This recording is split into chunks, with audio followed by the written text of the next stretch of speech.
Hey YouTube, thank you so much for joining me again for lesson 4. We're going to learn how mystery shop companies, the methods that they pay the shoppers, and also I'd like to discuss a few tips for writing an excellent mystery shop report.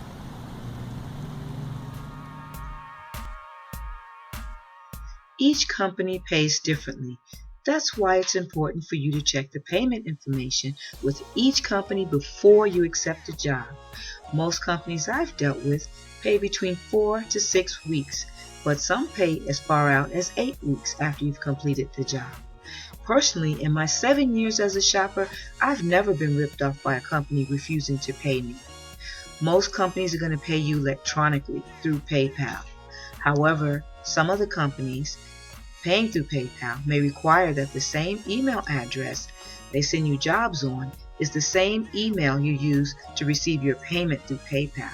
So you need to check to pay attention to that so that your money goes to the right place. There are a few companies that still drop their checks in the mail.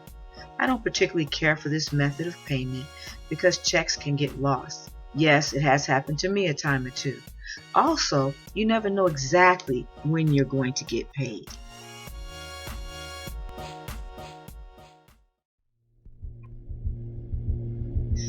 Tips on writing a great report. Writing reports is a huge part of being a shopper, so hopefully you like to write and are a good speller. The reports usually start out by asking you for your personal information, such as your name, phone number, and etc. They will also want to know the date you performed the shop, the time you arrived and departed, so keep good notes. Each report, even for the same company, may be different, but basically they ask for the same information. The summary. The summary is an overview of your visit. It may appear at the beginning or the end of the report. Basically, the company wants you to be subjective. They want to know how you felt during your visit. Did you feel that the salesperson really worked hard to create a rapport, to sell you on the company? Did they value you as a potential customer? The telephone call. Not all shops require a phone call, but if they do, and it's not recorded by the company, you need to take good, brief notes. For example, the salesperson may ask you a question such as, when are you looking to purchase a car? You may simply write the word purchase. The greeting. This is very important to notate after the shop is completed, since if you recorded the shop, you won't have this information on your recorder. You can't hear a smile or a handshake. So don't forget to take these visual notes after the shop. Needs. So basically, the agent should take about 5 minutes at the beginning of the presentation. They will ask you questions to determine what your needs are so they can fulfill them. Take note of how the agent attempts to create a rapport. Did they smile as they questioned you? Did they exhibit a sense of humor? Compliment you somehow? These small things may go unnoticed, but are very important to give the agent credit for during the needs portion of the presentation. The tour. Now the salesperson should know exactly what you're looking for. They should work to convince you that the product will suit your needs. Take note of what the salesperson says to attract your attention to their product.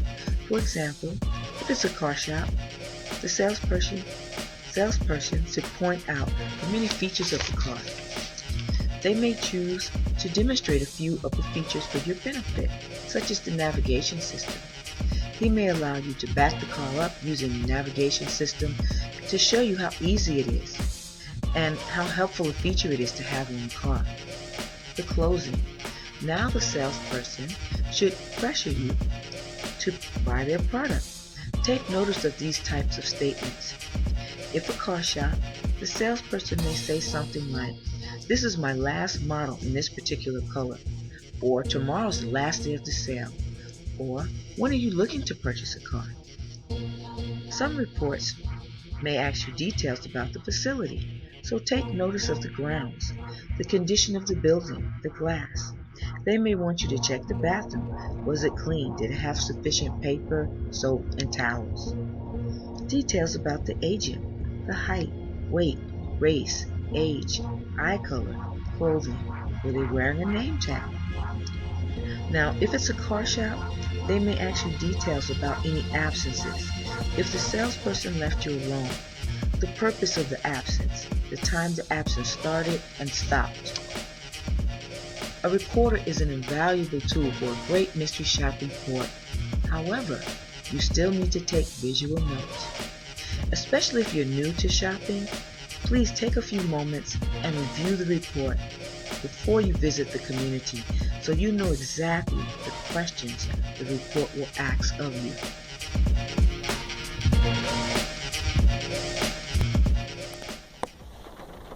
Hi YouTube. I just wanted to mention, when it comes to writing reports, you want to be as positive as you can. You don't want to pick out every little thing that the salesperson may do wrong. You're dealing with somebody's job. Many times the report that you write may be reviewed with the employee when he has his review. So just keep that in mind. Also, it's going to be helpful to you because the companies you work for, you want them to feel that you're somebody who they can use, not somebody that's there to air their gripes and grievances. So keep it positive. Hey YouTube, I hope you enjoyed all 4 lessons and now you're ready to go out there and do your own mystery shops. These 4 lessons have been helpful to you in becoming a shopper. If you have any questions or comments, negative or positive, please write them down below. I would love to address any concerns or questions. Please don't forget, if this information has been helpful, to like me and subscribe.